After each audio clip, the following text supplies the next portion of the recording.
Si en ce moment tu réfléchis à peaufiner ou optimiser ton SEO, alors je pense que cet épisode est pour toi.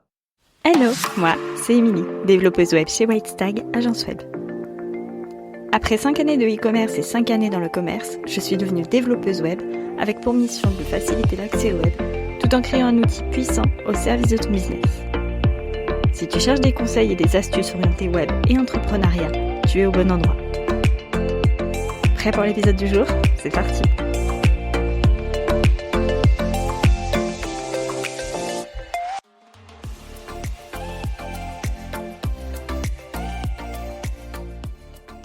Hello, je suis super contente de te retrouver pour ce nouvel épisode.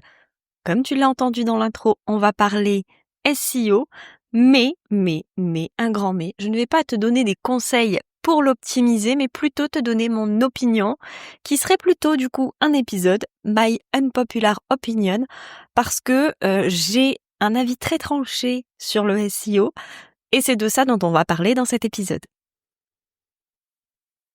Alors, je sais que ça va pas plaire à tout le monde parce que souvent on entend que le SEO, c'est vraiment ce qu'il faut faire pour les sites. Bien souvent, même avant d'avoir conçu un site, on pense déjà au SEO, ce qui en soi n'est pas une mauvaise chose.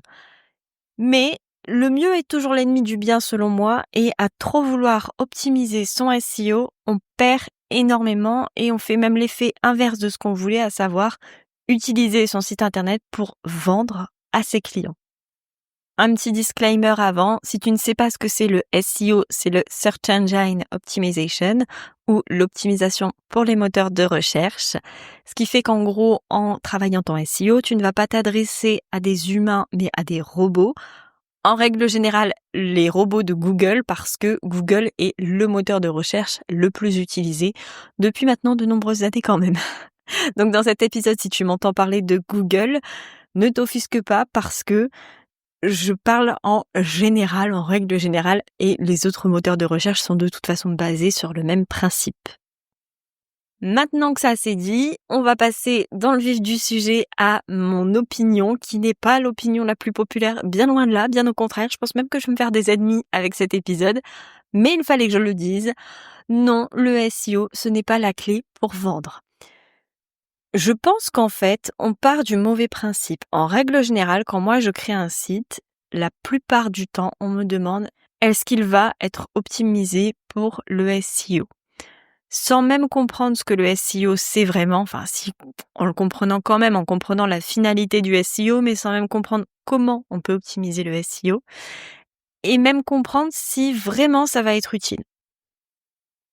Le SEO, ça peut être super utile dans certains cas, mais dans le cas des solopreneurs, à mon sens, c'est, je vais pas dire surcoté, mais presque, parce que oui, c'est bien d'être trouvé, mais une fois que tu as été trouvé par ton futur client, par ton prospect, qu'est-ce qu'il va faire sur ton site ?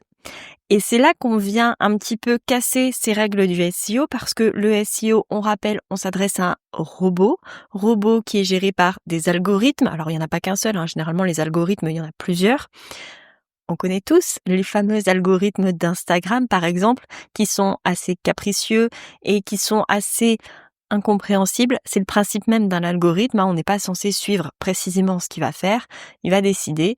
Et pour ça, il va se baser sur ce qui se fait en règle générale. Une fois qu'on a ça, c'est super. Le problème, c'est que, on l'a dit, nous, on s'adresse non pas à des robots qui arrivent sur ton site, mais à des humains. Nous, on vend, nos clients sont des humains, ils ne sont pas des robots. Le jour où nos clients seront des robots, ça sera super, ça sera génial, mais, ou pas d'ailleurs, mais en attendant, on s'adresse à des humains.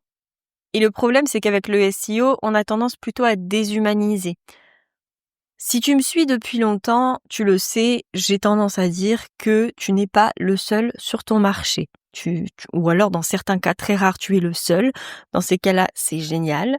Mais la plupart du temps, tu n'es pas la seule coach, tu n'es pas la seule community manager, ni la seule assistante digitale. Tu n'es pas non plus la seule personne qui vend des vêtements pour femmes, ou des vêtements tout court d'ailleurs.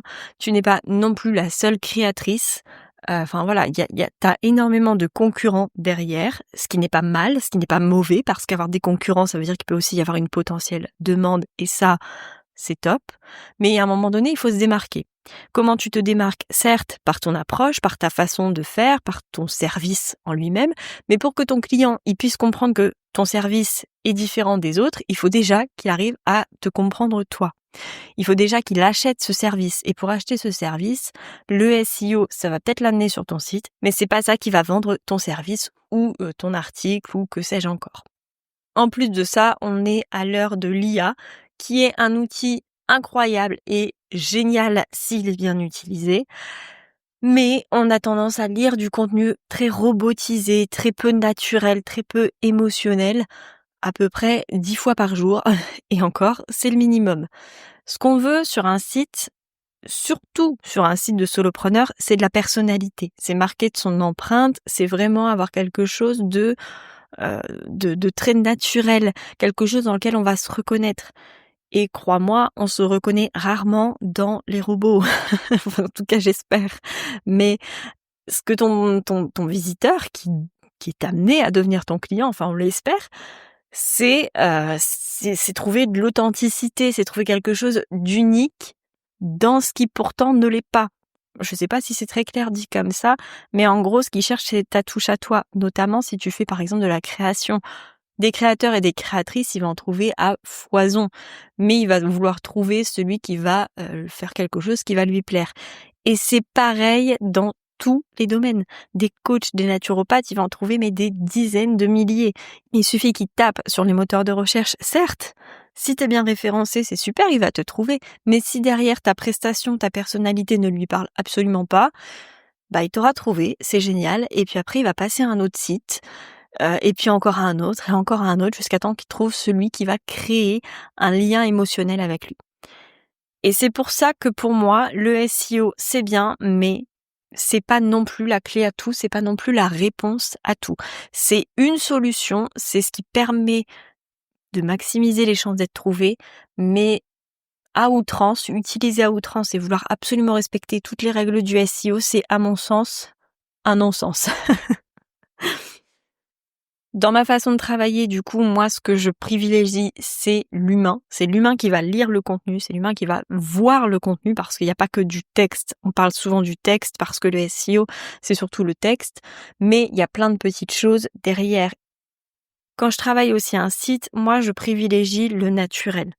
C'est pas grave si les mots qui sont utilisés, ils font pas récitation, s'ils font pas ultra protocolaire, avec un texte plutôt décontracté, mais au moins c'est naturel. Alors on évitera toujours les fautes d'orthographe, même si on en fait un peu tous, mais on évitera les fautes d'orthographe.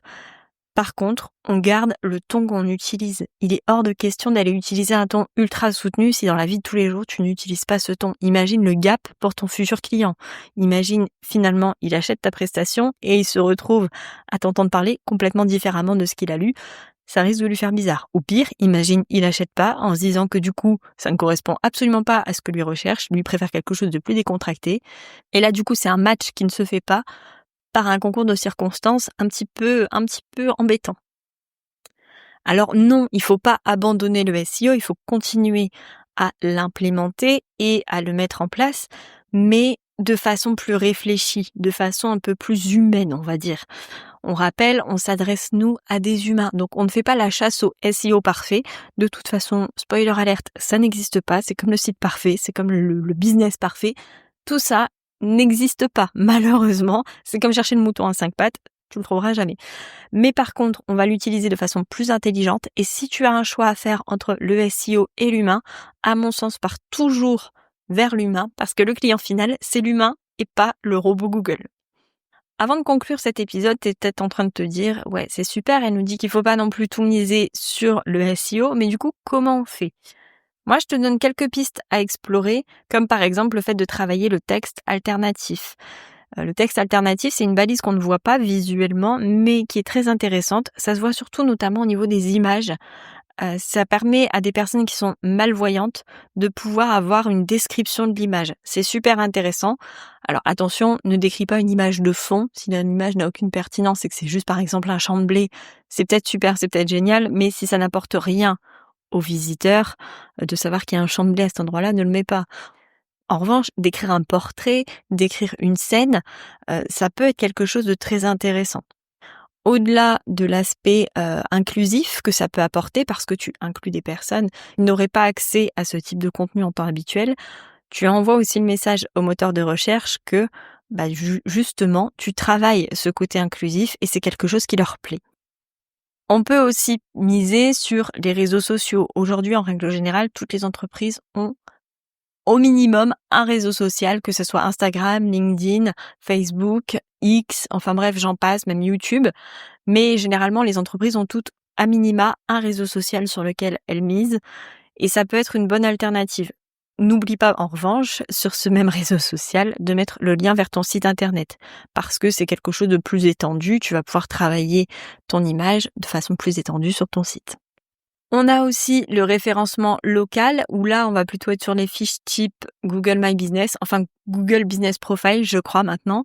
Mais ces petites fiches, c'est pareil, il faut pas en négliger l'importance. Si elle n'est pas créée, parce que ça arrive qu'il ne les crée plus automatiquement, eh bien, crée-la. Si elle est déjà créée, revendique-la. Et puis si tu as déjà revendiqué ou créé ta fiche, eh bien, entretiens-la. Ça, c'est les pistes que tu peux envisager pour attirer le visiteur sur ton site. Mais une fois qu'il est sur ton site, il faut vraiment persévérer et s'adresser à lui avec un côté plutôt émotionnel, humain, et pas la petite voix du robot qui plairait tant à Google.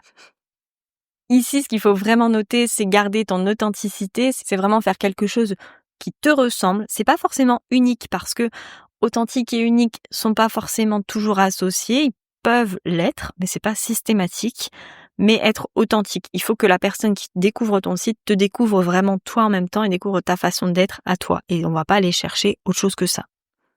Voilà pour cet épisode qui va certainement venir déconstruire quelques a priori que tu avais sur le SEO. Nous, on se retrouve dans 15 jours. Et comme à chaque fois, je te souhaite une très belle soirée, une très belle nuit, un très beau week-end, une très belle semaine. Bref, peu importe quand tu écoutes cet épisode. Et je te dis à tout bientôt.